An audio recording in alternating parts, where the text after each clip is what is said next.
Okay, so this time, if you are going to buy electricity, you should be prepared to pay. But I'm Collins is actually saying that you should remind our viewers that their prayers should not make them forgetful.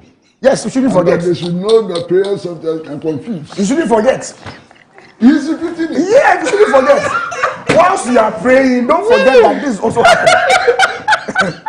How is it? You will keep reminding the Ghanaian people that whilst they were praying yesterday, whilst it was a national day of prayer, these were also happening. So they should get ready. How is it won't do anything that will confuse them? They should get ready to pay more. As for things that bring confusion, you will avoid it. Stay far away from me. I don't want to be confused. Anyway, we will not be confused. That I can assure you. Okay, wow, thank you. I just wanted to remind you. Yes, you have made my day. Thank you, Angus. Yes. Thank you. Okay, we are very alert. We are as alert as soldiers. Okay, so that's fine. We'll not be confused. But you were the one who was saying earlier that whilst we're engaging in prayers and so on, we have a country to build. We must do the right things and put the country back on track, and so on and so forth. So if government is trying to rake in some more revenue to deliver public goods and to respond to political economy and so on and so forth, you shouldn't have a problem with that. How else do you expect the government to rake in revenue? Anyway, so we'll get there. But speaking about the economy, Uncle C whilst he was talking about why the city is doing well, they mentioned the gold board as one of the singular policy intervention that the government has introduced, which has, improve the economy. So if you look at today's papers, there's a lot of... That thing has its downside too, so don't let me sound... I know. It has its downside. I think it is something that we have to interrogate seriously. Anyway, maybe when we'll get there. But this is what I want us to look at. And today's Inquisitor says gold board exports hits $5 billion in H1, which is first half, first 6 months of the year. 2025 beating 2024 total. Because in 2024 it was $4 billion, right? $4 billion US dollars, and now in the first 6 months we're doing $5 billion US dollars. Now, the Ghana Gold Board has crossed the $5 billion mark in gold export value for the first half of 2025, surpassing the $4.6 billion recorded for the entire year of 2024. Chief Executive Officer Sabi Jemfe made the announcement at a press conference in Accra, describing the milestone as a clear indication of the impact of ongoing regulatory reforms and efforts to formalize the gold trade. He added that the board is on track to hit the 60-ton export mark by the end of July 2025, driven by stronger compliance, improved oversight, and the streamlined licensing regime under the Ghana Gold Board Act 2025, Act 1140. Now, in the whole of 2024, gold exports stood at 66 tons with an export value of $4.6 billion US dollars. We have done only 6 months, and yet we have crossed the $4.6 billion US dollars mark.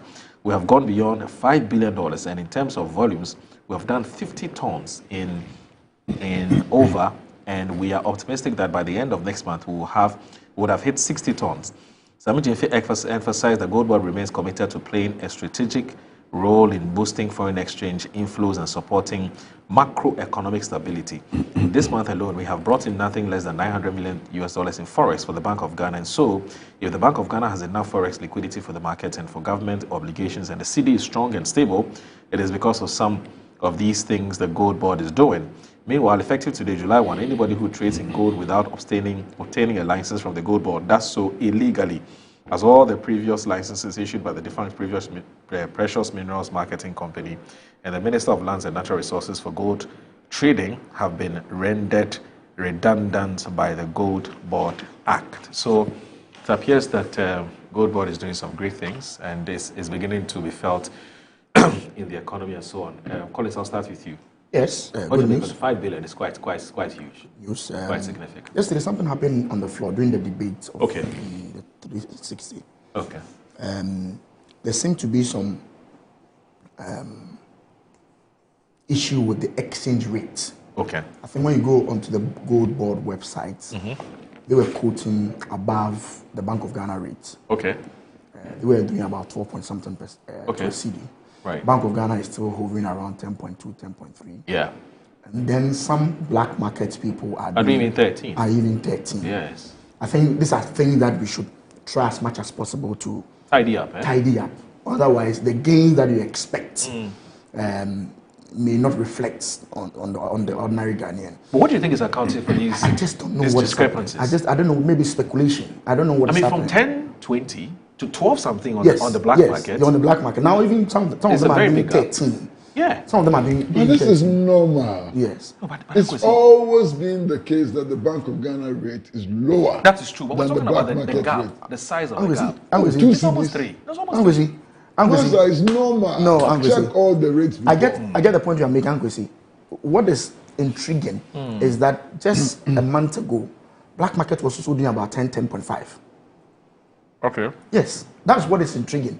Normally, the Bank of Ghana rate is always lower. Yes. The interbank rate is lower than what's happened, but significantly, we were seeing some parity. You go to the black market and it's also 10 point, maybe just 10.2, 10.3, and then Bank of Ghana was 10. So the jump to 13 is what is drawing people's attention. The black market hasn't reached 13 yet. Well, I'm saying some of them are doing 13, but let's say 12. Yes. Let's say 12. And then the Gold Board website also quoted 12, which was above the Bank of Ghana. So we're wondering whether Gold Board and Bank of Ghana, whether they are, because we know the collaboration between the two. But truth be told, any policy that will help our currency to be stabilized is something that we should all be happy about. I don't think anybody should have any qualms with government doing well per the figures you are giving. If last year the total of 4 billion and within 6 months they've been able to do 5 billion, what it means that the liquidity in the system is high, and that also helps you to stabilize your CD. For all of us, we've all been praying for the stability of the currency. How long can that be sustained? What happens if the prices on the world market, the gold price on the world market, begin to dip? What measures have government put in place to offset that kind of shake-up? These are the things that we should be asking government. But I should be the last person to be angry about a positive news about an increment in our gold trade. You know, and it's significant because the law now, I think they are tightening up the whole operations, the gold operations. Because hitherto, if you recall, whilst Bank of Ghana's record on our exports was, let's say, 2 billion, where we export to is telling us that we got about 3 billion from Ghana. Clearly, there was an issue of people smuggling the gold bars somewhere else. So if the system now is trying as much as possible to close the gap, to ensure that we have this kind of stability, why not? We should all be happy about it. The last time His Excellency spoke, he also spoke about the reserves that he inherited and how much he has added to it, which is also contributing to the stability that we have. That is something that we should all applaud. And I don't have any qualms at all. I'm just hoping that now I'm told that they've licensed about 200 and how many people? The report says 205. 240. 40 people have been licensed as gold buyers. Yes. What is the significance of that to Galamsey? Where are they? Yes. I'm just trying to draw the linkage. How do we sanitize the mining, you know, as against the buying? Where are they getting the gold to buy? Is it are they getting it from licensed miners or unlicensed miners? These are all discussions. It's a very legitimate question. And Sami Jemfi himself was asked at a forum, and they said one of the difficulties they have, right, is to determine the source of the gold. Yes. Whether it's from an illegal source or a legal source. That will be a challenge. It will be a challenge. So whether that is also fueling, I'm saying it's another issue. And I'm saying that we should have a way of ensuring that while the trade part is doing well, where we get the gold from in the first place should be responsible enough. We should have, try as much as possible to have responsible mining. And day in, day out, we read news items of mining, illegal mining still ongoing. You know, I just pray that the government will, as quickly as possible. And I think your question is that those who are illegally mining, who are they selling to? Yes. Who are they selling to? Are they selling to licensed buyers? Because per what the Gold Board Act is supposed to do, it's supposed to automatically take out the activities of this illegal, because we're buying gold, but we're buying gold from supposedly legally mined source. Now, if I'm engaged in an illegal business, and Gold Board is not buying from me, yes, but you and I know that the significant amount of gold in the system now is also from illegal mining. Wow. Yes. Yes. You mean there's more gold being mined illegally? I'm saying there's a significant amount of gold in the system that is coming from illegal mining.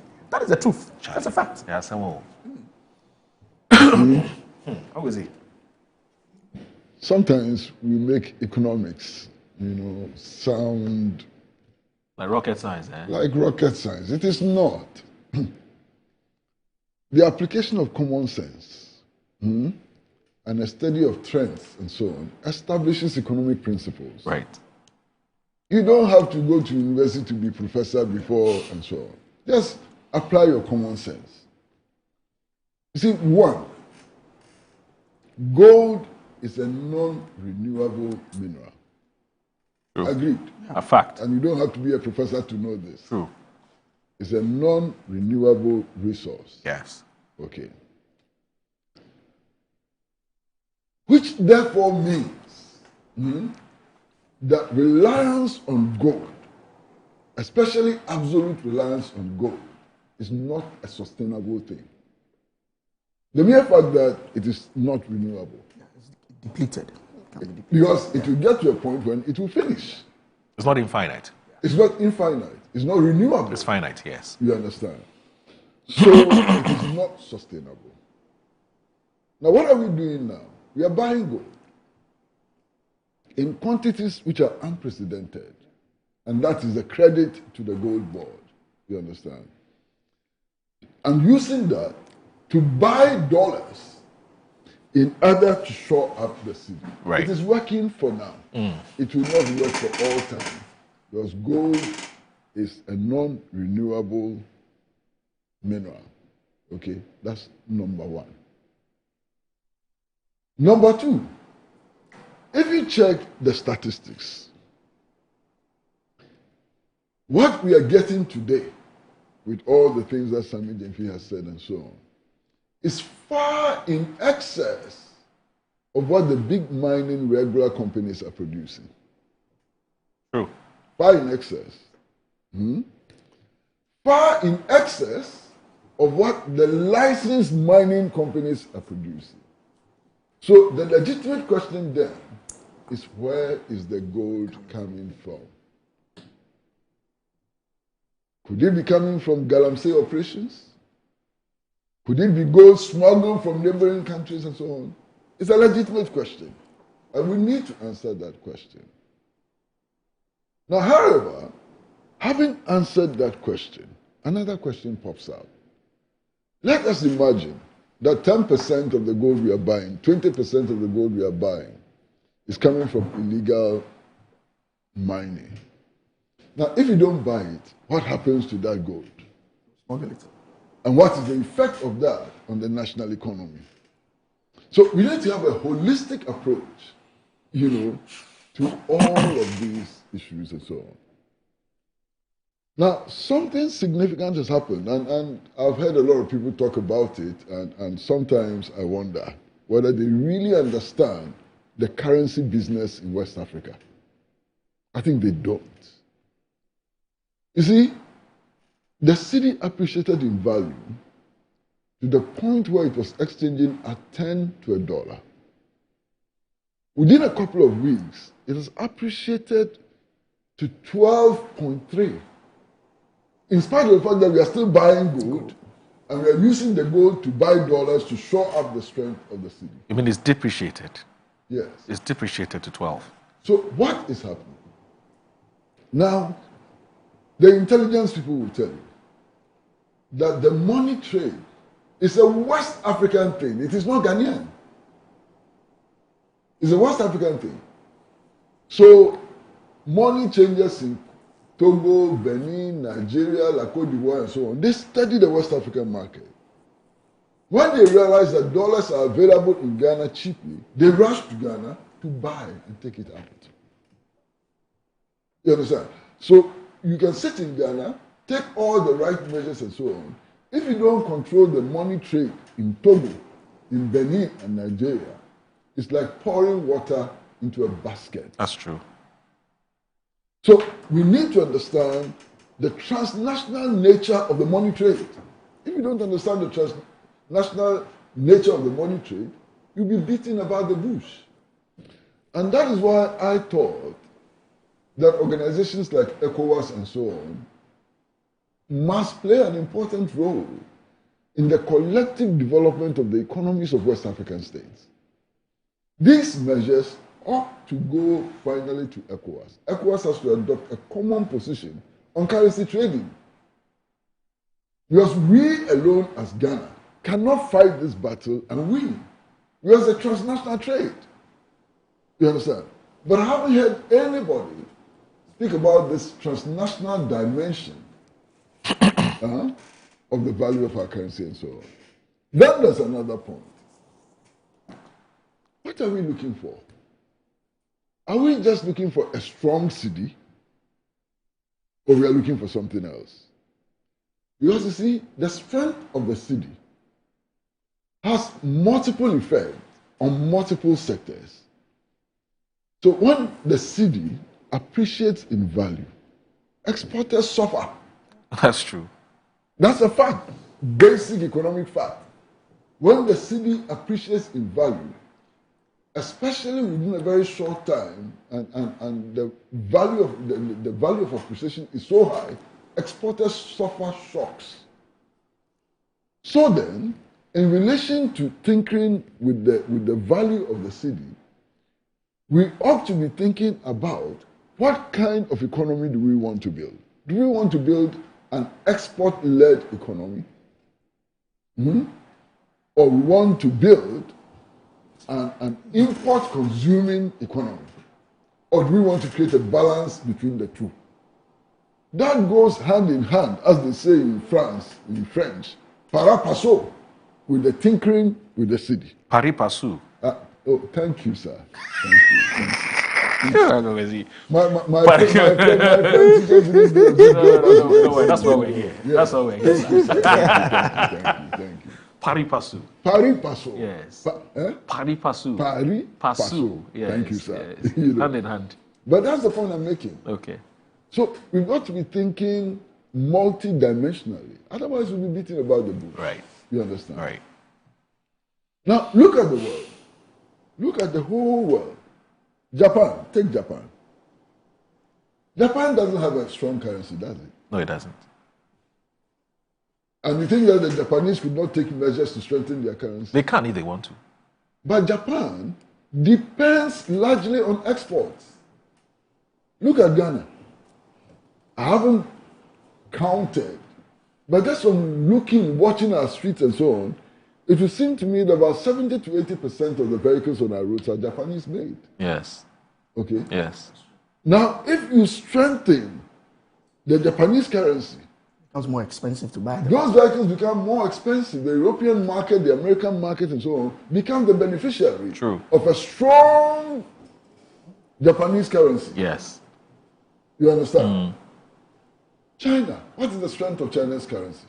China doesn't have a strong currency because its economy is export-led. So we've got to be thinking. So basically, what do we want? That's the key Fundamental question. What do we want? That's the fundamental question. And we have not what answered. do we want? How do we want to position the economy? Yeah. What kind of economy do we want to build and so Yeah. on? All of that ought to be related to the kind of currency we have And how we are managing it. and how we are managing the currency. Very true. So this drop and fall in the rate of the cedi is not all. There are many other ingredients that we have to add on. You understand? I haven't, again, had the empirical evidence. I haven't looked at the statistics and so on. But I'm sure that within the last 6 months, exporters are really crying. Oh, they met the president a few weeks ago. They met him because they had serious issues. Yes. Where the president even talked Where the about president how even talked about how we're trying to move peg it a little the bit. dollar between 10 and 12. 12, yes, You know, yes. yes. But you see, Because there are the serious real concerns. problem is the kind of politicians we have in this country. Many of our politicians stopped thinking a long time ago. Thinking is too difficult for them, so they stopped thinking. So our politicians, all of them, what they tell us is that, oh, when inflation comes down, it is good. When inflation goes up, it is bad. Very poor analysis.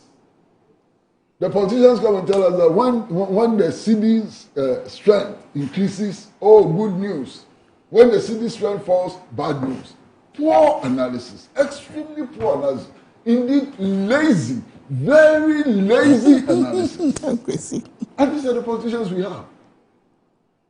These are the politicians we have. That's the problem. No serious scientific analysis. Just pedestrian, vote-grabbing, propaganda analysis. That's what we are. Master, I lie? If I lie, tell me. Collins, what do you think? Is a stronger city good or bad for us? Oh, It depends on the context. It depends on the context. But Yes, the rhetoric in Ghana has been that we want to build an export-led economy. True. Everybody That's talks what the about 24-hour economy yes, is all about. everybody talks about the fact that that's what even the whole idea of the 24. 1D, 1F, Yes, trying yes, to build yes, more yes. factories in order to produce what we eat and export some. So the whole idea is to be In more fact, export the driven. bigger context is restructure our economy. Yes, more Restructuring our export economy driven to make- rather than yeah. buying Import-led. importing everything that we need. So that is where we want to be. But as Kwesi said, I think we have to be careful and draw a certain balance. Even government itself pegged the dollar to 15 cedis in their budget. Yes. Yes. So I'm wondering what my good friend Ato will be thinking about now, coming back to Parliament with the media review, because all his exports. And we also pegged the price of crude oil at 75. That's the point I'm making. And now it's around 60 something. That's the point I'm making. So when your export price now, the CD has gained so much strength, has dropped down to 10. What happens to your export revenue that you're expecting? So these are things that we have to have a proper discussion about. But generally, my brother, if you had $10,000 and you needed 150,000 Ghana cedi to buy, and now you need 100,000, every importer will be excited about it. Because the gain the importer is getting within that period is very, very high. But here we are, the exporters have gone as far as the president to tell the president that yes, you may be excited about the figures you are seeing, but we also play a significant role in the economy, and we are bleeding on the basis of the strength of our currency. People are virtually saying that your products are becoming too expensive. Because now people need more dollars to come and buy the same product they used to buy from you some 6 months ago. I think we need to sit and draw the balance. The last time we were here, Kwesi talked about, I was listening to even one economist, that sharp decline may seem exciting, but it's not too exciting for him. He was having a lecture that he would prefer a gradual drop and then a stability, so that if you are an exporter or an importer, you know that within the next 6 months, 1 year, the dollar will be 11.5, 12. So you calculate and plan with that kind of rate. But if you plan with 12 and it drops to 10, drops to 9, it may push away your entire cash flow projections. So these are things that we have to discuss. But so I get it. No, but also, Kwesi's point about politicians not thinking. But am I lying? Boss, am I lying? Just tell me. Kwesi, I'm a politician. I'm here with you. Kwesi. Yeah, He hasn't stopped. Are you people really thinking? Please, excuse me, but look, because if you are thinking, you will not come and tell us that when the value of the CD falls, you are in crisis or something. You will do a proper analysis. Yes, sir. But I was going to say something, Moro. You see, the drop in the value of the dollar in relation to the CD for now would appear very good for the consumer. You understand Yes. why? Because we are so hugely dependent on imports. True. Look, Ghana is the third largest importer of tomato paste from Germany. Can you believe that? Yeah, I saw the report. We are actually importing tilapia. We are importing kontomire. Really? I saw the report of Willie. Oh, my friend, Wele. Yemadia. Yeah, my dear, yeah. Yemadia is imported. Yes. We import guinea fowls. We are importing guinea fowls from Denmark. Yes. Yes. Okay. The Madia figure I saw was So, in the millions of dollars. Yeah. So when the value of the cedi rises, for the ordinary average consumer, it would appear to be good news. But for somebody sitting down, planning the economy and placing Ghana in a certain position so that we can move into the future with confidence and so on, you have to do a lot more thinking than this pedestrian thing about. So I'm going to say what you're saying is that we even risk killing the export sector. We could. Because if I don't find it. We could. Even if you don't kill it, we would injure it to the extent that it may would have an adverse effect on us. To rise. Yeah. But how about those who also say that, yes, granted, all the things that you've said, but if you look at a country like Ghana where our debt levels have ballooned to a certain extent, and about 40% of that component of that debt is as a result of the depreciation of the cedi. So then if the cedi appreciates, then you would pay far less than what you're supposed to pay when you're servicing your debt. In cedi terms. In cedi terms. Yes, that's the point you have to make. Yes, in cedi terms. So the dollar component is but still the same. When you're talking about debt and how our debt is ballooning and so on. Yes. I'm sitting with the expert that you're asking me. Ask Collins. Well, what makes him an expert? You saw how far his government took us when it came to piling on debt. But that doesn't make him an expert. No, his government was the expert. So that's your government was the expert. Your government has all the so I'm talking about the net effect. We just approved 360. Well, it's going up. It's going up. But I'm saying that it's cheaper today. It is cheaper today to service our debt as it would have been. Of course, you need more less cedis to convert to dollar to pay. That's the point. But there's one good thing too is that because of the debt restructuring, a lot of the repayment has been shifted. Well, we've just kicked the can down the road. You're not getting my point. So now the pressure on the dollar now is not as it used to be. No, I get that. Fantastic. So some of the things Ankwesi was talking about, are we building a lot of buffers? Because next year, if currently the dollar requirement is just 2 billion. Never heard of sinking fund? I'm coming. That's why I'm praying that they are building the buffers. Okay. Because now, if the dollar requirement now is 2 billion and Sammy fee has about 5 billion, there's excess. Yes. So the cedi will always get some.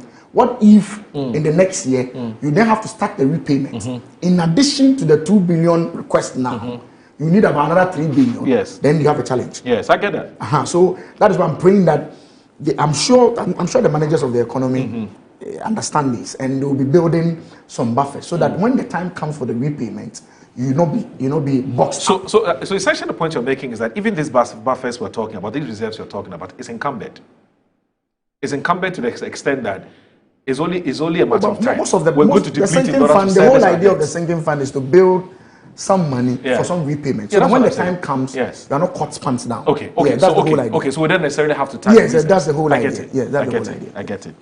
All right, so we'll take a short break. When we come back, we'll look at still staying with the economy. We're told that the 1 cedi per litre policy, which was announced just recently, which was actually had to be postponed because of what was happening between Israel and Iran, is actually going to kickstart on the 16th of this month, according to the Ghana Revenue Authority. And so we'll look at that. But we'll juxtapose that as against what the PURC report has said about the new tariffs. And we'll see whether we can make sense of that conversation. So please stay with us.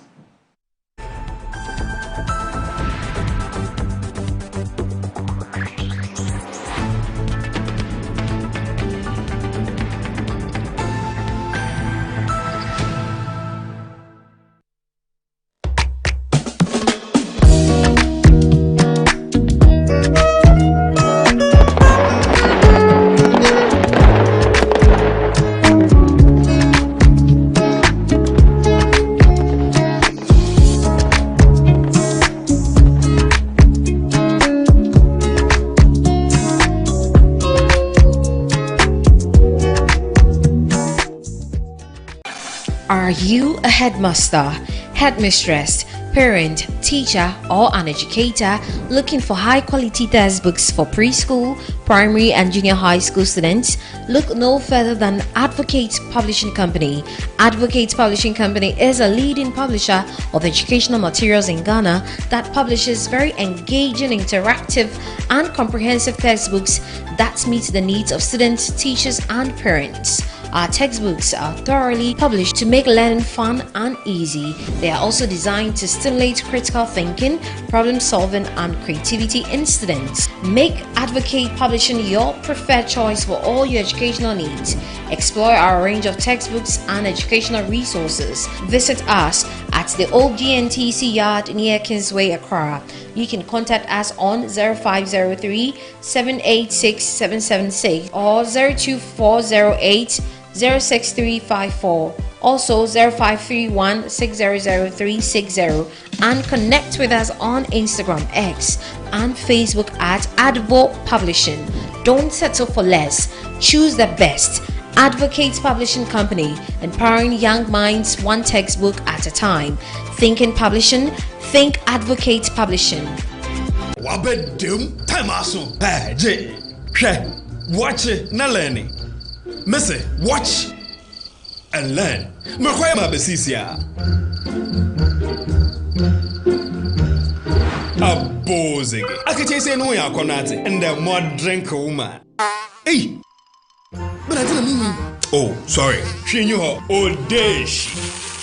Eji. Dabio, baby wom. Ready. Hey, baby wom. Ah, Eji. I'll cause some discomfort. Ah.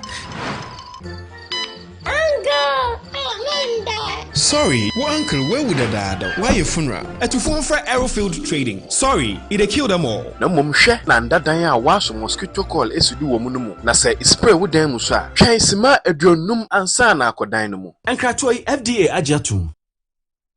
I'm here at Mycom JA Limited to show you the Promethean Active Panel, the ultimate tool for corporate institutions, hospitals, schools, and your home. With its crystal clear 4K display and an unbreakable screen with an ultra responsive touch technology, this isn't just a screen, it's a game changer. For corporate institutions and in schools, this active panel can be used for Zoom meetings and PowerPoint presentation. And oh, your homes are not left behind. You can use it to watch all your favorite programs by just connecting to a Fire Stick, and you can get access to channels like Netflix and Amazon, and voila, you are in there. At Mycom JA Limited, we provide you with the best quality products from the United States of America with 1 year warranty. You can get an MGL Logistics and Supply is your trusted partner, providing seamless solutions for all your procurement needs.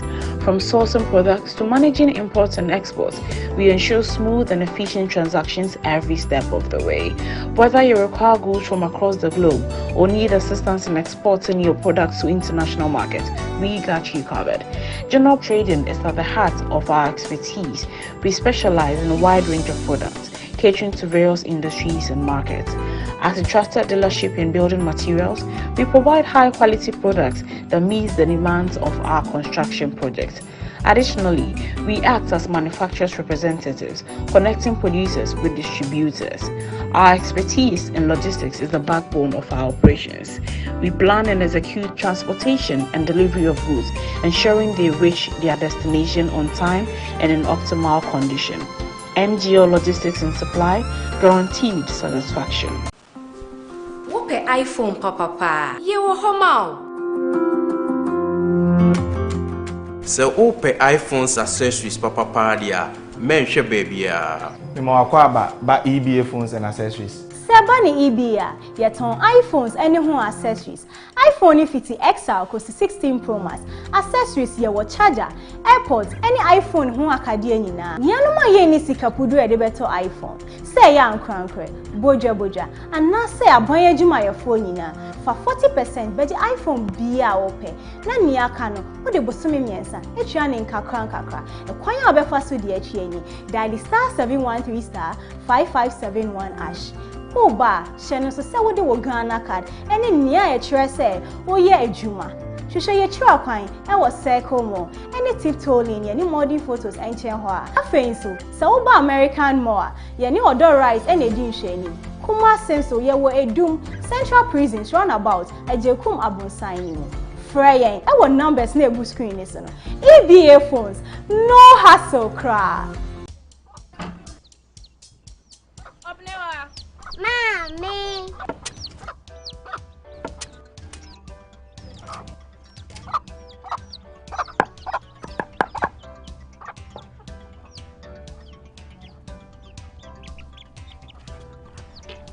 Michelle say, fe.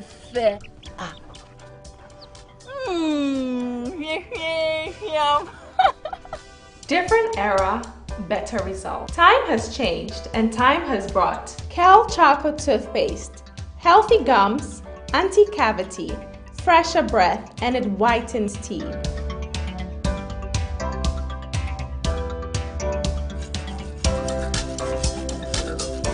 Kel Charcoal Toothpaste, Sankofa. Yenchi, Kel Charcoal Toothpaste. Happy smile. This advert is FDA approved. Tucked between the vibrant energy of Accra and the scenic charm of the Kwapenya Hills, our gated community offers the perfect blend of tranquility and accessibility. Welcome to Rehoboth Knightsbridge, where nature meets opportunity. Secure your future with fully serviced plots with well-tarred roads, reliable drainage systems, electricity, and water. Build your dream home in a community that cares for your well-being and safety. Indulge in premium amenities that redefine luxury living: a swimming pool, tennis court, basketball court, sauna and steam in the iconic shopping mall, all within reach. It's more than just a space. It's your sanctuary in the city. Wake up to mountain views, take a jog under palm-lined paths, and experience the perfect balance of city access and natural beauty. Starting at just 450,000 cedis with flexible payment plans. Visit www.rehobothpropertiesgh.com or call or WhatsApp 024-476-4499 or 020-495-0810. Rehoboth Properties, quality housing for all.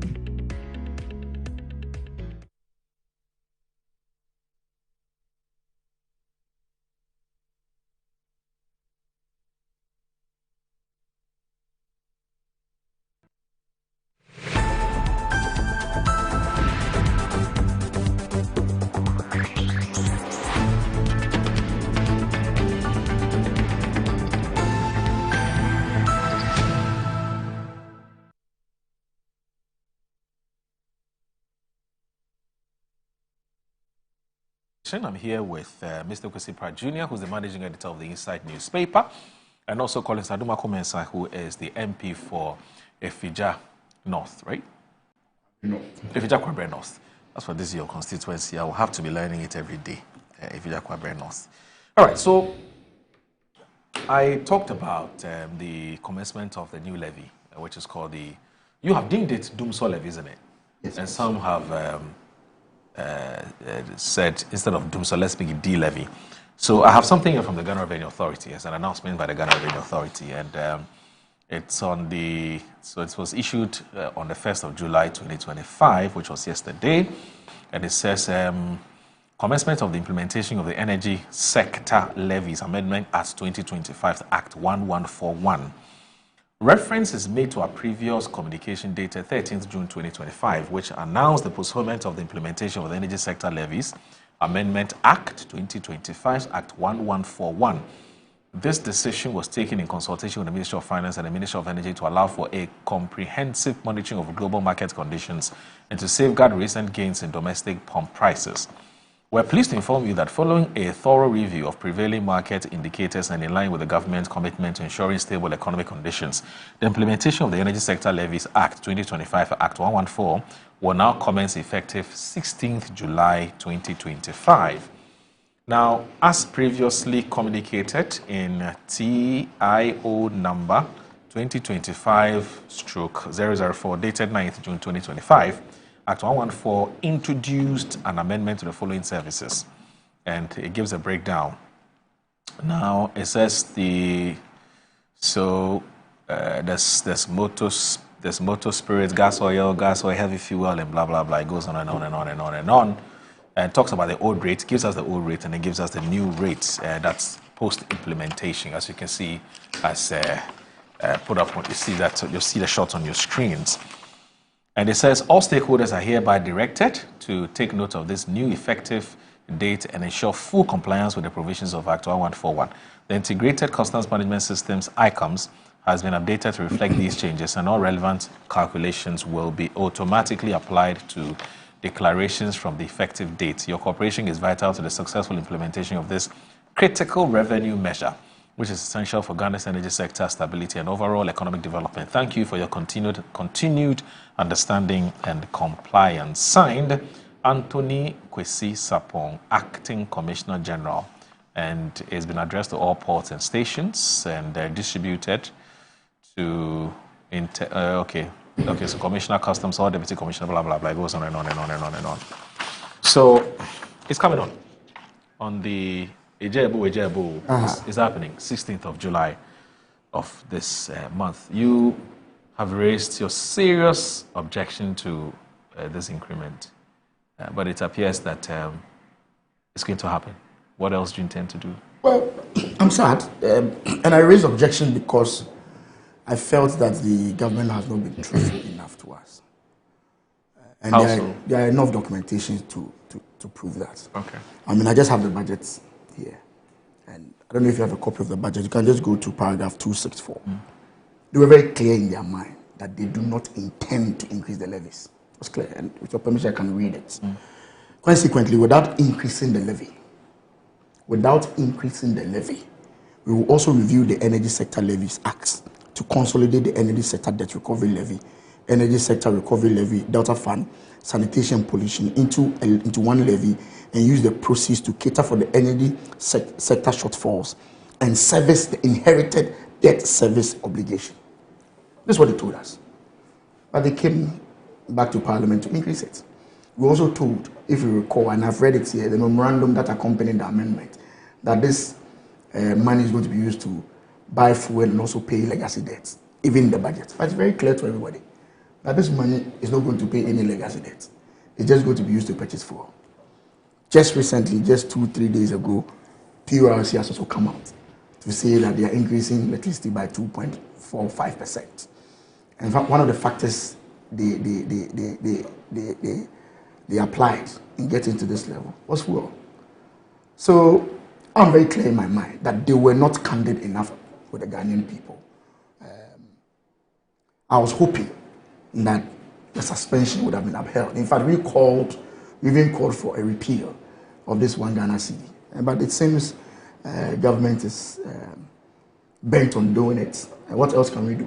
They've already passed the bill into an act. The president signed it. It came to Parliament under a certificate of urgency. The president has signed it. We were told that because of the Iran-Israel war, it's been suspended.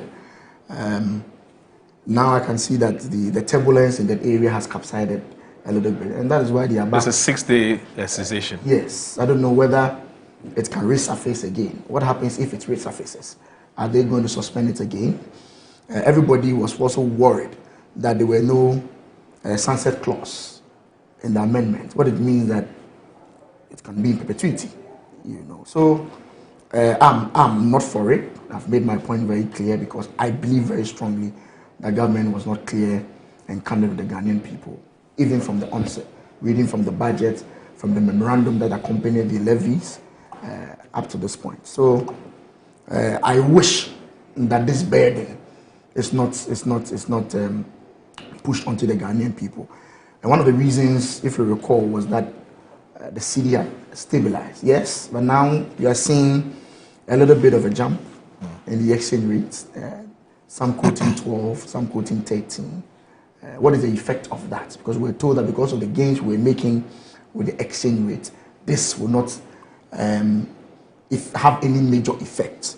Even without this in play, fuel prices went up just yesterday. Diesel by 5%, petrol by 2%. If this is implemented by the 16th, you can be rest assured that the next window, pricing window, will reflect this additional 1 cedi per litre, which gives you about 4.5 cedis per gallon. The burden on the Ghanaian people is getting a little bit tough, and it's my prayer that government will come through for the Ghanaian people. I just made mention of the VAT on non-life insurance, 15%, which kick-started yesterday, 2.45% electricity kick-started yesterday, 7% of plastic kick-started yesterday. And now, by the 16th, which is in 2 weeks' time, we are going to have another 1 cedi on petroleum products. That, for me, is going to be a significant burden. And I just hope that the government will listen to what we are saying. I think this particular levy is a little bit too much for the Ghanaian people. What would you suggest to be the alternative?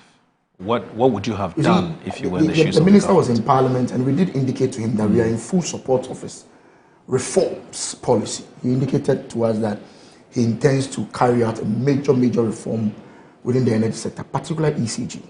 Yesterday, we met a couple of, and I don't have their permission to, and we are seeing some... Are they industry players? Industry players. Okay. And we are seeing some improvement in the cash waterfall mechanism. That is significant. If the cash waterfall can continuously rake in a little bit more, probably we may not even need this additional funding. Number two, the system losses within ECG, which is also a key driver. I mean, before they even sell, they've already lost about 30%. That is something that government must as quickly as possible, look at. We were told that there's a committee that has been put together to look at the privatization, private participation. There's a difference. The private participation of the retail end of ECG's operations. I am for it. I think that we should bring some more efficiency within that aspect of ECG's operations. The last point is the renegotiations with the IPPs. I mean, I just, if you look at the documentation, clearly government was in a rush at that particular point in time. And they were on the back foot, and I must admit, because at the time, Doomsaw was at its peak and they could not negotiate as expected. In the budget, this current budget, they've indicated that they want to continue the renegotiations. I am expecting that as quickly as possible, they are able to conclude that process, because that is also having a big toll on the finances of the energy sector. If you look at the PRC statement, now PRC will be charging as part of their tariff, reserve. The reserve margins, PRC has factored it into our tariff calculation. Take or pay contracts, plants there not being used, we are paying for it, we are buying the fuel and all that. I think government should quickly as possible conclude that negotiation. That for me will rake in a lot more respite for the Ghanaian people. And these are the things that I believe the government should be focusing on, rather than continuously increasing the tariffs and levies on petroleum products. Yeah. I'm working with some colleague of mine on a paper. I just want to look at the entire levies on petroleum products, those that we feel are not as relevant as very relevant now, because the purpose for which it was introduced, you could see clearly that we are not seeing it being used very well. We are doing a paper to put some advocacy to see whether government can rethink and relook at those things. Some of them were even introduced by my government, but on hindsight, we realize that no, some tweaking can be done. And I think when we are done with the paper, I'll share with you and see how government is going to look at it. But clearly, I don't think an additional burden on the Ghanaian people is necessary at this time. So how are we going to... So you have a situation where the energy sector debt, we're told, has ballooned to about 3 point... In fact, that's two figures that have been bandied around. I don't know which is which, but one we had 3.1 billion, some cases were 3.7 billion US dollars. This is a debt which is a Ghanaian debt. We ought to clear it. And every day when you wake up, the independent power producer, IPPs, are complaining about how government they are indebted, the government is not paying them what's due them, and so on and so forth. And they are threatening to shut down their plants, and the government has to rush and find some money somewhere and pay them, And then also, again, yes, indeed, you've talked about how much we're buying the power from them. And I've heard John Jinapo, for instance, say that they don't have any option. They themselves would have to review the prices at which they're selling these, the commodity to us. Otherwise, if you sell it dearly or expensively, would also struggle to pay. So you don't have any option. You'd have to come down for us to be able to reach some kind of a middle point. But those things are what's called medium to long term. But immediately, we have a problem to deal with. And the problem we have to deal with is the debt. We also have a problem to deal with how much we're even procuring crude oil for these plants to be able to operate. Okay? And until the PURC factored in some amount of the amounts that we're using to procure oil, which is the liquid oil, into liquid fuel, into the tariff build-up, we were actually depending on central government to buy that.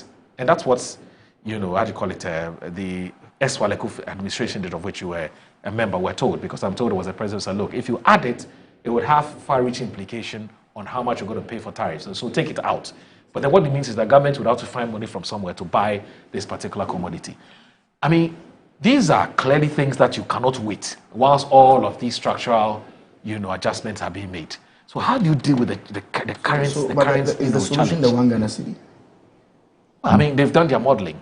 No, but the modeling clearly is telling us, and the minister himself has stated to us, about 5. That the one cedi will rake in just 5.7 billion. 5.7 billion, yes. Which is not even enough to buy the fuel. Right. So the debt you are talking about, the solution is not the one Ghana cedi. That's the point I'm making. The solution is not the one Ghana cedi. If you want to deal with the debt, it's not the one Ghana cedi that you're talking about. Right. Because clearly you are being told that the one Ghana cedi will rake in a certain amount, which is not even enough to take care of fuel, let alone talk about legacy debt. I was happy when the NDC manifesto indicated that they intend to reference the energy sector debt. Okay. Take it as a government debt off the books of the energy players. So they have a level playing field. And then government will find a way to deal with the debt separately. As it sits on the books of... But we rake the debt every second. No, but when you take off, when you put in the structures, yes, just like now the cash waterfall is raking in quite a substantial amount. Yes. That's, I don't want to use the right word, the balances that are left on a daily basis. I'm sure with the increments in the cash waterfall, those ones can be taken care of. The daily ones can be taken care of. So that the legacy debt is ring-fenced, look at it, we have a discussion about it, and see how best to take care of it. As it stands now, they still sit on the books. My point is that if we deal with the debts now, it's not the one cedi. No, what I call it sometimes. See, we are accruing this debt for two reasons. One is that we, even as consumers, are not paying the right price. When I say the right price, the context, i.e., how much ECG is buying the product from the power producers, right? And selling it less than what we were supposed to. So how do you deal with that? You deal with that by negotiating, going back to renegotiate. So I'm saying that until that happens, we'll continue to pay less than what we're supposed to pay. No, and today there will always be issues of it should be under recovery. It should be a major priority. Okay. To ensure that because you've seen that is a major issue. Okay. You have to ensure that as quickly as possible deal with that. ASAP. That is something that you have to deal with. Otherwise, you have an issue as you are putting it. So deal with that immediately. And then the reforms within ECG. Listen, there are customers who say ECG Brabeji Usika. Yeah. There's nobody's even bailing them. Those structural reforms, and I'm saying that we in the minority in full support of the reforms that the minister talked about. In fact, today I've seen a question by the minority leader to the energy minister for him to come and explain further the reforms that he talked about, which in principle we are for. Okay. So I talked about one aspect of the under recovery. There's also, of course, when we talk about technical losses, we're talking about commercial. Yes, system losses. Yes. Technical and commercial. You just cited a typical example of a commercial loss where people have used the commodity, they're looking for you to come and collect your money, and that one is a problem. And so the monies are staying with them. But that's one aspect of it. But yeah, technical losses, no. where you are producing 100% and you are only able to deliver 40 or 70%. No, but technical losses normally is related to infrastructure. Yes. Yes. So which will take, we're told, some billions of dollars to fix. You see, but you see, if because the machines are obsolete. Yes, but you see, all those things should have been done on a gradual basis. Of course, there's been some major investments. Yeah. In transmission. By Gridco. Okay. There's been major, but it's not enough. It's not enough. It's not enough. So yes. So we're still losing power. You lose power if you have an old transformer. I mean, until I went to the ministry, I didn't even know that meters have expiry dates. Yeah. I didn't even know that after 5-10 years, you can't use it. It cannot calculate as properly as it should be. Yes. And so you could have a situation where you use about 3,000 worth of electricity, but you are billed 1,000. Yes. Yes. So those are technical losses. And in fact, there are even cases where I know somebody but it was just recently that the ECG people came and took care of the person. That person's how do you call it? Meter expired. Yes. And she kept complaining to me that, look, I've been calling ECG to come and blah, blah, blah, and it's not happening. And if you realize there was a situation where they brought these new smart meters. Yes. Then your bill goes up. Yes. Your thinking will be that, why is that my bill has gone up? It's because you are now being charged the realistic price. Because I'm told the new meters... You are now being charged the realistic one. Actually take, the new meters are very sensitive. Very sensitive. So even if you switch on your plug and there's not for your socket. Yes. And you've not even put in. It will read. It will continue to read. Yes. Whereas the other ones, it will read. The other ones, if the meter is obsolete, you realize that it's unable to capture. Yeah. All those are losses. We call it Usain Bolt. Yes. All those are losses. Meters. Yes. But how do you take up those technical losses? It's investment. Yeah. To change the. And my argument is that we're not there yet, so we'll continue to experience these system losses, technical losses. Who pays for that one? The painful aspect is that as a consumer, I'm going to see myself. You are imposing fuel 2.something%. Yes, ESLA levy. But when I go home, the kind of service that I need from ECG, you don't get. Is a problem. So others are also complaining about the commensurate level of service as against the amount of money I'm paying. Obviously, 16th we're paying ESLA levy. Well, my main problem is this. Nobody can predict that the confederation between Israel and Iran is gone forever. True. There are very serious signs that the aggression against Iran may resume. There are very serious signs. So if the aggression against Iran was the reason why we postponed the implementation, then perhaps we should tarry a bit, because it can happen again, and we are not out of the woods yet. The Straits of Hormuz can be closed again. Israel can launch another senseless attack on Iran. And indeed, today, Netanyahu is meeting Trump, and nobody knows what the outcome may be.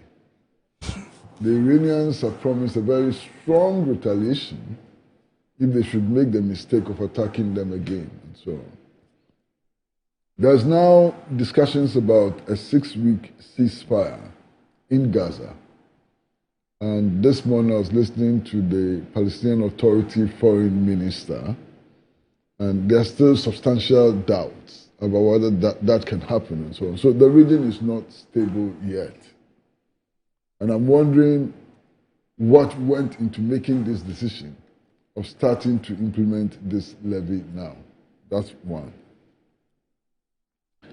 Now, two, it's obvious that the minority in parliament is not very happy with this levy. What we know is that we are heavily indebted in the power sector, talking about 3.7 billion. 3.1. Well, that's what Atu said to us. Yeah, but some have said 3.7. And in fact, since Atu said that, it's still been growing. It's been growing, yeah. So, 3.7 billion. How does the minority propose that we retire that debt?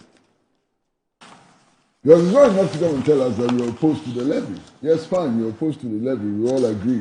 We can see. What is your plan for retiring that debt. And they've not been able to give us any plan, any alternative. They've not been able to give us any suggestion as to how to retire that debt. So then, the minority position on this levy actually can be reduced to noise making. The only way it will cease to be noise making if they are able to tell us concretely what other alternatives, exist, and so on. Now, with regards to the pricing of power and so on, we've always known, always been told by PURC that there was under recovery. Yes. That we're paying far less than we should be paying. And indeed, if the NPP had been in power, I don't think that anything different would have happened. Right. You understand? So that's also a fact that we've been underpaying, and at some point we expected, to pay for it. There's this problem with technical losses, and the technical losses used to be quite huge. I don't know what the rate is now, but they used to be quite huge. And technical losses, part of it is that the machinery we are using, the equipment we are using, have become obsolete. Even the power lines have not been replaced and serviced for a very long time. Yeah. So that contributes to the technical losses. How do we deal with that? I'm told that we need billions of dollars to be able to fix that. But then, at some point, we have to raise the money, to fix the problem of technical losses and so on. Then there's also the question of the energy mix generally. I mean, the energy mix we have now is expensive. Right. We could have cheaper energy mix by recourse to green energy and other things that we could do in order to change the energy mix. That also requires some investment, and I'm not so sure that we have the investment now, to change the energy, the power mix, the energy mix substantially for it to have an impact on us. But bottom line, I mean, if there's no electricity, life stops. In the modern world, electricity is crucial for the maintenance of life, industrial life, life in the health sector, and so on. Social life. Everything. So it's important for us to find the resources in order to make sure that we can continue to generate power and to supply power, even when consumers cannot fully pay for the cost. We have a social obligation to continue to supply power. And that is why I would have expected that the minority or the opposition to the current government could come up with some concrete plans, concrete plans for resolving the critical problems in the sector. I haven't seen one yet. That's my problem. Yeah. Okay. All right, so let's move on. We'll end with this. And it has to do with our embattled Chief Justice. And remember, she's still the Chief Justice, except that she's been suspended. So, and a few things have happened. So yesterday, Well, if you're suspended Chief Justice, you are not the Chief Justice. Oh, and she's the Chief Justice acting. Acting? Yes. No, he's only acting. There's a Chief. He's only acting. Bafobon is only acting. There's a Chief Justice. Because of the absence of a Chief Justice. That's why he's acting. Yeah, but her absence doesn't make her. She's still the Chief Justice, except that she's been suspended. Angozi. She's still the Chief Justice. I'm not going to get into this argument with you. But if she were still the Chief Justice, there would be no acting Chief Justice. Okay. Now, so the Daily Post today reports that the Attorney General files motion to strike out CJ Tokono's judicial review. And the story is on page 4. And it says the Attorney General has filed a motion at the Human Rights Division of the High Court seeking to strike out an application for judicial review brought by suspended Chief Justice Gertrude Araba Isaba Tokono. In a sworn affidavit deposed by Reginald Ni Odoy, a state attorney at the Office of the Attorney General, the state argued that the Chief Justice's application suffers from grave misstatement of capacity. Okay. and the non-inclusion of mandatory and essential parties, rendering the entire motion legally defective. According to the affidavit, the issues raised in the Chief Justice application have either already been determined by the Supreme Court or are currently pending before it. Specifically, the affidavit cites multiple ongoing or concluded cases, including Justice Getty Tokonu versus Attorney General and 5 others, suit number so and so and so, Theodore Kofi Atta Quartey versus Attorney General, suit number J81092055, as evidence that the Human Rights Court lacks jurisdiction in the matter. The Attorney General contends that allowing the Human Rights Court to proceed with the review application would amount to overstepping judicial boundaries and contravening established Supreme Court authority. Now, the originating motion is affected by grave misstatement of capacity and non-inclusion of essential parties. These effects go to the very root of jurisdiction. The affidavit reads, it further states that the relief sought in the application for judicial review are based on matters either previously decided by the Supreme Court or currently pending before it. The state is therefore asking the court to strike out the application in its entirety. The affidavit includes references to several exhibits marked AG 1 to AG 5 comprising rulings and court documents from the cited cases. The Human Rights Court is expected to set a date for hearing the Attorney General's motion in the coming days.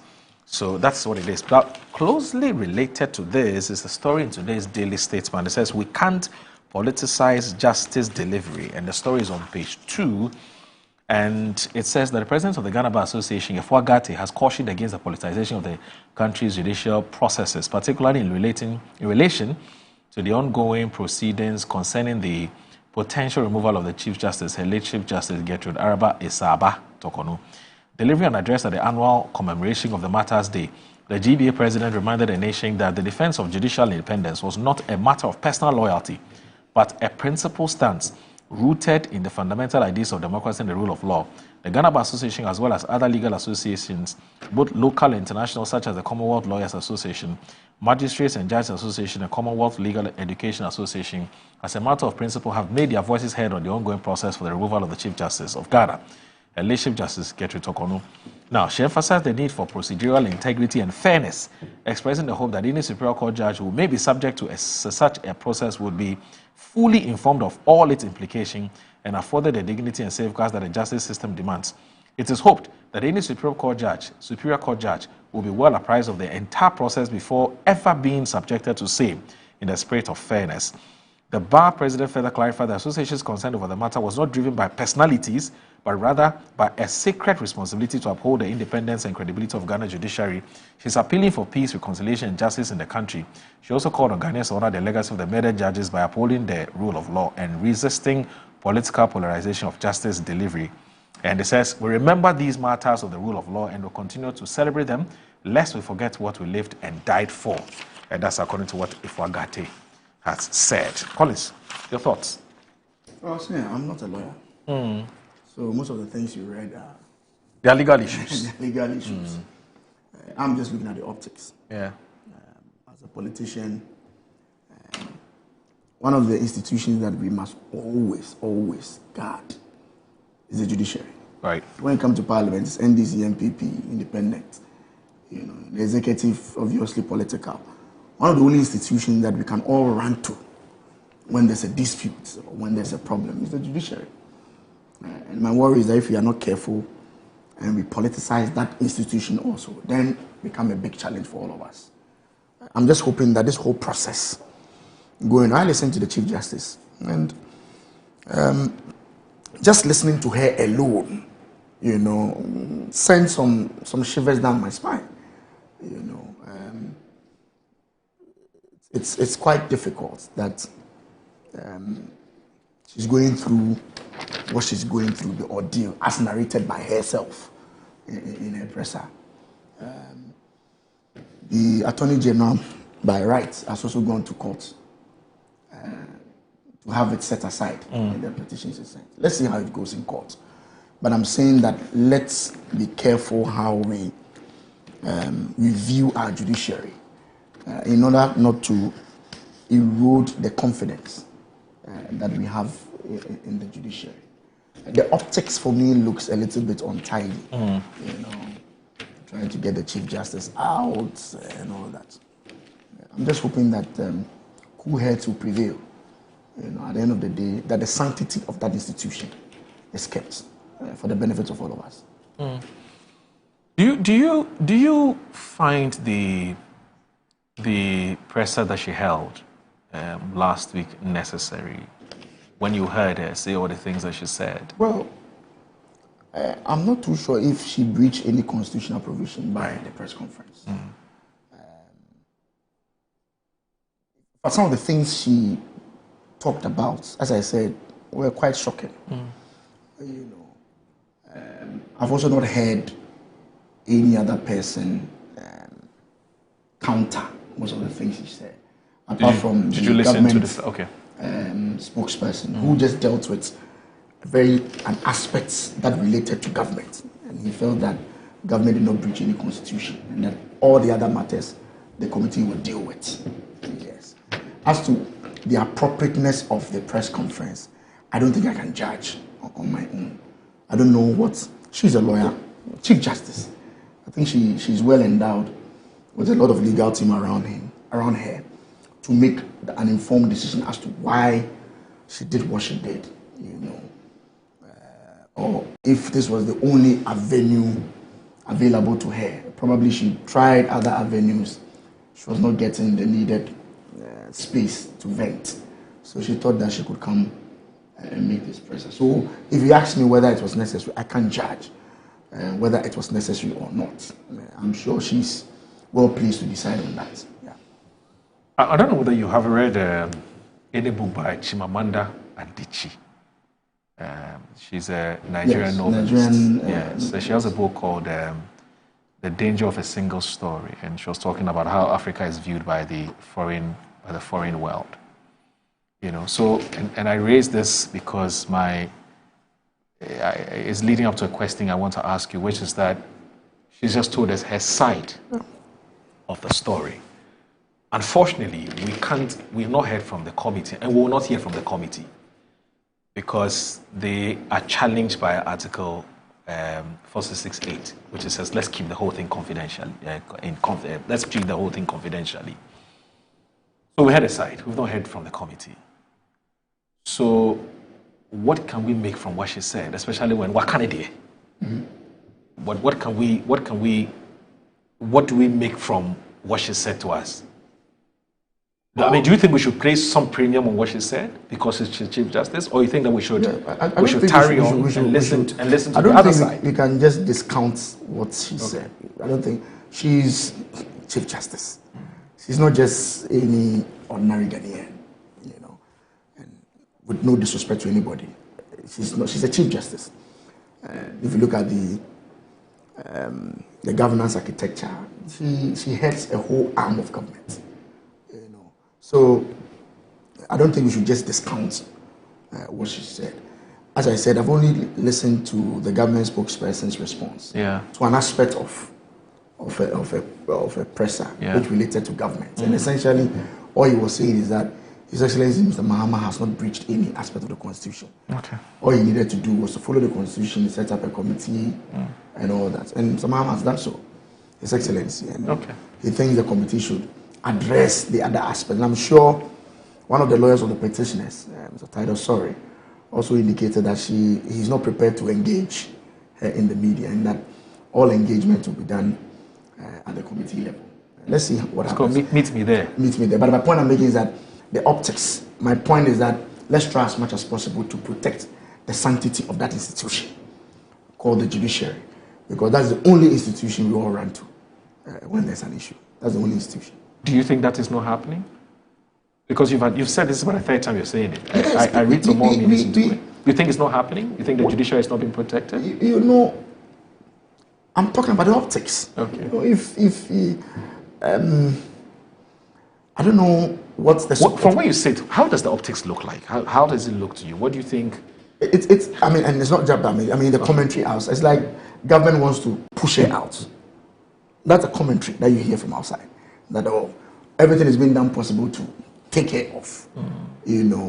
I heard one government communicator on radio. He said the MPP's last support system was stuck on, and that one stuck on is taking off. the MPP is off. I mean, comments like that is what I fear, because I don't want the situation. NDC will not be in power forever. No matter what happens, a day will come, another government will come. I don't want a situation where people will be referencing situations like this and also doing things and sometimes doing over, and that's my worry. Let's protect the sanctity of that institution. It's just a platform. The committee is there. I'm sure at the appropriate time she'll have a day, and unfortunately the president is bound by the decision of the committee. And let's see how the committee's response will be. All right. Ongwesi, so 2 things she's done. She's held a news conference and she's gone to court, human rights court. She said her rights are being violated. The Attorney General has responded to the issues he's raised in her affidavits, and I read some of it in that story. This is the first time you're going to be commenting on this matter. Let me first of all pick your thoughts on what you made of what you make of the presser that she held, and then a decision to go to court to ventilate her rights. Well, I think I've commented enough. Not on this platform. On these matters. Yes. And I like to just sum it all up. Okay. When a Chief Justice, in this case, suspended Chief Justice, who has presided over the bench, publicly alleges that judicial processes and quasi-judicial processes can be influenced politically. What can I say? She was Chief Justice. She presided over the judiciary. And she's saying that the institution that she presided over can be politically manipulated. How did she come to that conclusion? From experience? How did she come to that conclusion? And indeed, if that institution can be politically manipulated, is that not the strongest case for resetting? So she makes her own case, and I'm not going to spend time, discussing what she has done or is doing or is likely to do. The Constitution prescribes various parameters for dealing with cases which arise out of the administration of justice and so on. And we should all follow the process to the end. But why take her to Edu Lodge? It reminds her of 1982. It's psychological torture. You see... Not you, I'm asking. No. You. Yes. You are asking a question which elicits responses which may not be in her best interest. You see, if you have a Chief Justice who is afraid of tall walls, you have a problem. Now the walls are too tall. It's a huge problem for the administration of justice. You understand? If you have a Chief Justice who is unable to shake off prejudice that stems from family history, you have a huge problem. You understand? If you have a Chief Justice whose appreciation of the law is problematic, you have a big problem on your head. I think that her press conference did her a lot of damage. Really? Yes. But perhaps it's not her fault. She's a judge, perhaps a learned lawyer. She doesn't know how the media operates and the impact that such media recklessness can cause. So maybe it's not her fault. Okay, so she's been a lawyer for 30 years and a judge for 20 years. Yes, so she can deal with the law. Yes. But when it comes to organizing press conferences and the impact of press conferences, she's not an expert. And that's why perhaps she did what she did. Because look, for a Chief Justice to suggest that the process she wants to defend, the institution she wants to defend, can be politically manipulated, I think that's huge. For a Chief Justice to address the media and make statements which suggest that she's not aware that 3 decisions had already been made by the Supreme Court on a matter that she wanted the Supreme Court to adjudicate. It's a huge problem. For a Chief Justice to hold a press conference and announce that she can't shake off prejudice, springing out of family history, that's a huge problem. But she didn't do herself any good at all. I don't think that she did herself any good at all by holding that press conference. Okay. You know, if I were her, I perhaps would not have done the things that she has done, and perhaps she intends to do. I'm being very, very charitable. Is that not how they say it? Boss, is that how you mean very, very measured? Yes, today. Yes. For good reason. You know. I mean, sometimes I look at her, I watch her on television, I read what she says and so on. And I can't help sympathizing with her. I can't help having a certain sense of pity and so on. But she should cut her losses. If I were her, you know, she should cut her losses. I mean, she's matured enough to know what is good for her and what is not good for her. I'm not the one to advise her. You know, I think she's really, she's really, really, really. It's okay. Okay. So, Collins, I mean, you know, opinions are divided sharply as to whether the Chief Justice, based on everything that's happening, to resign or to fight on to the end of the process. Master, our opinions don't matter. And she says, no, but I'm driving at something. And she says, I hope you're driving at something which does not require those who are asking her, but she has already made her point. That she's going to fight. Those who want her to resign, she should fight. She said she won't resign. Yeah. Because she resigns, she will lose entitlements. She should fight, no problem. Why? Who prevents her from fighting? Okay. It is not the fight that she puts up which is important. Ultimately, what is important is what that Article 146 committee decides and the president's decision. These are the two most important. The president is bound by the decision of the committee. Yes. So, we are waiting. Anyway. We are waiting. I don't think her advisors are doing her much good. Okay. We have some 8 minutes. Let's see if we can do this quickly. It's about Galamsey. Quite a number of things are happening. So you haven't read one message from our viewers? No, I have. In fact, Kojo Chumbuafu sent me a message. In fact, as you know. Yes, Kojo Chumbuafu says that, but that's a question to you. Please, can you ask my nephew Collins why he sat silent when Ken Oforiatta was collateralizing ESLA till 2035? Is he aware that if he had ESLA, this levy won't have been necessary? That's a question from NSS Mora. Now I understand why the relatives of Sergeant Ajete, Corporal Atipu, and Private Odati Lamte to say that they are traumatized when they pass through the Christianborg crossing. I get the sarcasm. The Christianborg Castle, the story about that. So anytime their relatives pass by the Christianborg Castle, it reminds them of what happened to, the sergeant, the good old sergeant. Anyway, so Tafai Nameha says that why do they keep comparing the constitutional process that is being used to see whether she's guilty of the allegations that are being made against her with the murder of those high court judges?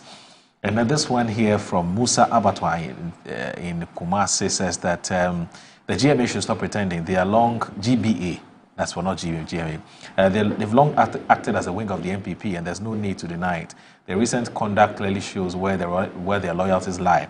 And it's certainly not with the ordinary Ghanaian. If they chose to remain silent yesterday on the critical nation's issues, they should maintain that silence today. Jumping on defending the suspended Chief Justice now only exposes their hypocrisy and dishonesty. Now, Alhaji Hamza from Pig Farm says that greetings to you from the good people of the Holy Land of Mecca. I think Mr. Samiji Nfi and his team must be commended for the good work they're doing for Mother Ghana and for the matter, the nice party. I am so proud of him as a young man with such good ideas. I salute him and I will urge him to keep the good works. But my brother, I'm equally worried about what is happening in our water bodies and forest reserves. Something must be done and done quickly to save our forests and water bodies. Can you imagine out of 40 excavators seized and kept under the care of the police, 33 is gone missing. According to Madam Hanabisu, this totally unacceptable. The police must be held responsible. Madam Hanabisu, agree to wherever you are this morning. She's actually busy fighting the galamseyers. Now, there's a question for you. In what capacity? Oh, she's a Ghanaian. Oh, okay. So let me. So the Simmons, the Dean of Parliamentary Press Corps, once again. The Dean of Parliamentary Press Corps, I should ask you a question, Collins. So he sends me a picture of a story in his paper today, which says MPP sank Tor, Ghana Gas Company, new managers vow to revamp institution. He says I should ask you that Honorable Adomako is a deputy ranking member. Find out from him if he was happy listening to the new managers of Tor and Ghana Gas painting that sad state of the institution. And that's he wants me to ask you. Yes, sir. There's a very significant development in Ghana's politics that I think everybody has overlooked. What is it, sir? I just came by it. Listen, it's in the Daily Post of today. Okay. Actually, on page 5.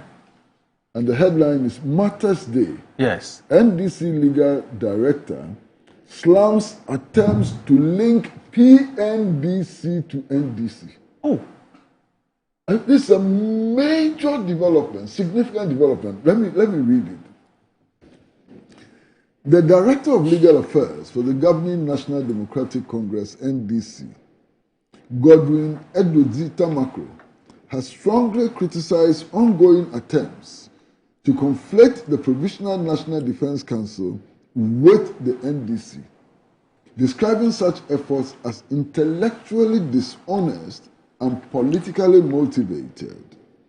In a Facebook post on Monday, June 30th, 2025, Mr. Tamaklo questioned how listen to the language, any decent-minded person could continue to equate the two distinct political entities when they are clearly not the same. His remarks come in response to recent comments made during Matters Day commemoration, where some speakers sought to associate the NDC with the PNDC era, particularly in reference to the 1982 murders of 3 High Court judges and a retired army officer. This constant politicization of a tragic national event is unfortunate. It is done deliberately by individuals who want to score cheap political points using the memory of the murdered judges, Mr. Tamaklo stated. I mean, don't you think that is a seismic development in our politics? Was that what he said exactly, or he's been misquoted? I don't agree with him. Well, whether you agree with him or not, this is the head of the legal directorate of the NDC saying that the NDC is not the PNDC. So now he's disassociating himself from the PNDC. Yes, the PNDC is different from the NDC. You understand? I mean, was it quoted properly? Yeah, it was quoted properly. How would I know? I'm reading it from the newspaper. Okay. And mind you, this is the Daily Post. This is not the Daily Statesman. Yeah, or Daily Guide. I'm going to say, you know, during the June 4th celebration, the NDC celebrated June 4th. I want my brother to play the voice of Fifi Kwete. Fifi Kwete, just this year, June 4th. And why would you take Fifi Kwete's words? He's the general secretary of the party. He's the general secretary of the party. He is the head of the legal directorate of the party. He went as far as saying that anybody who wants to disassociate themselves from even the June 4th cannot claim to be a true NDC person. Fifi Kwete, it's on record. Yes. So what is he talking about? What is he talking about? Master, why do you ask me this question? One is called PNDC. My brother. The other one is my called brother. NDC. Edoji is my very good friend. But there are some who say that they actually removed the P. And retain the NDC. And retain the NDC. Yes. I said to solve this problem, it's a very simple problem. Yeah. Play the tape of the general secretary of the NDC, who is the chief scribe of the party. I know what you're talking about. Yes. I heard it. Master, go to the Facebook page of Edodzi Tamaklo. Why would you go to the... I'm talking about the general secretary of the party. This is the head of the legal director. And the head of the legal director reports to the general secretary. He reports to the general secretary.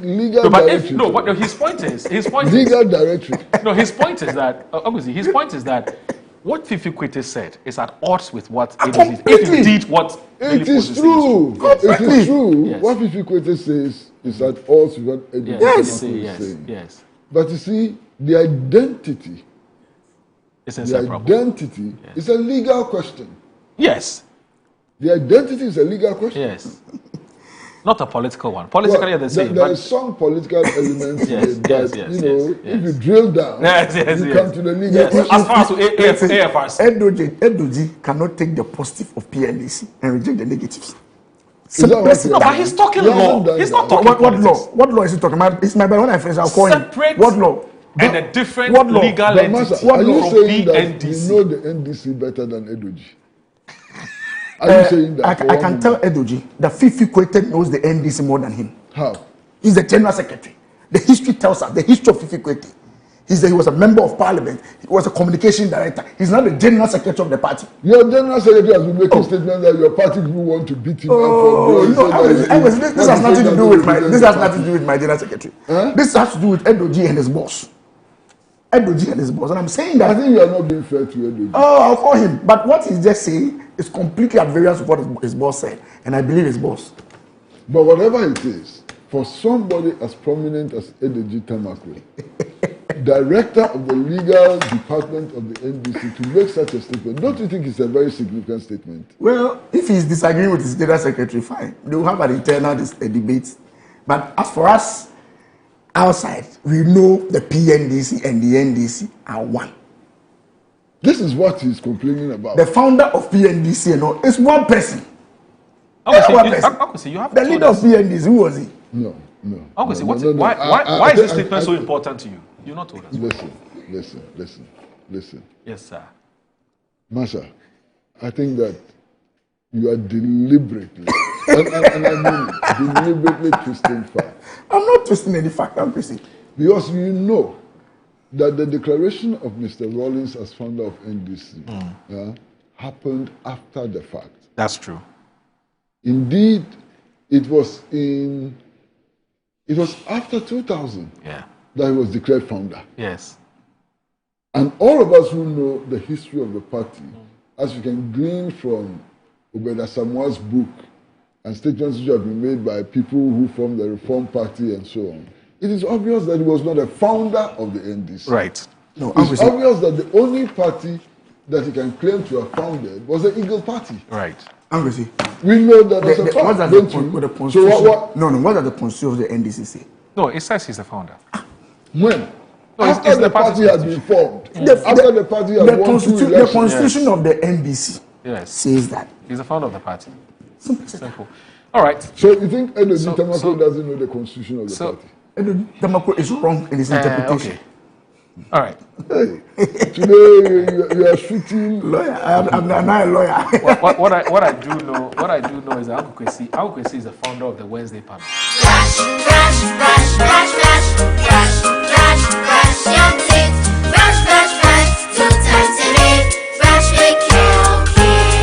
Hello, my friends. My name is Kelkit's Toothpaste. Wow. I was made to be gentle on your gum, but protected.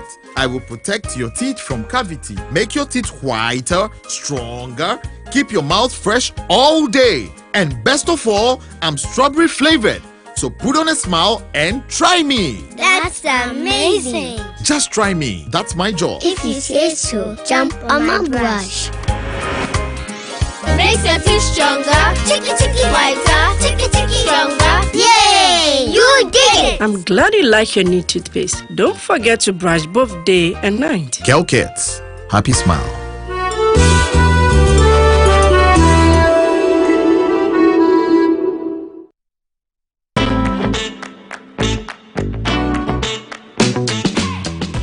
Back in the day, tune on radio from morning, and you don't want to miss out because anybody who comes on is massive. They say back in the day on Metro TV, Mr. BKD anyway. Back in the day, mentioning the place that you used to live, no, that meant that you were Dadaba. Oh, how? Because we are the ones who went to Saito. I wasn't really a nightclub person. No, I mean, the only times I went to the nightclub, your Dixon took me. Yeah. You have a Walkman by your side. Now that was your selector. The Walkman was your selector. So when you play the first song and you want to change the song, you have to start cueing your next song through your headphone. Hi, my name is Ivan Pashigan. I'm the CEO of Farmhouse Productions. I'm a film director, producer. You are watching Back in the Days with Sammy B on Metro TV. Massa, we a guy and yes, Sammy B a feature. This is Back in the Day. Keep watching.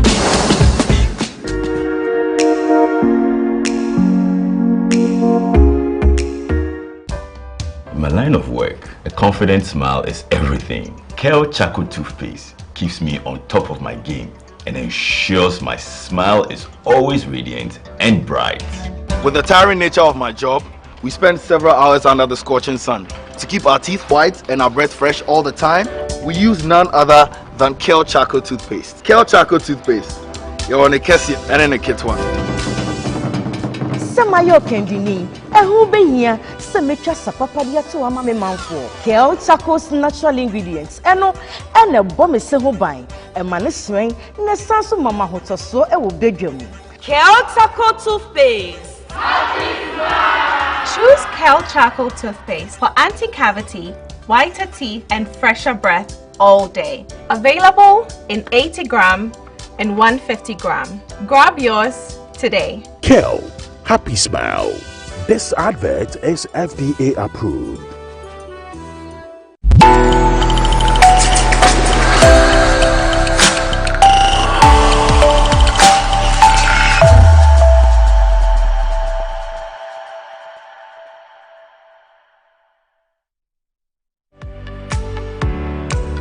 In Ghana's evolving economy, staying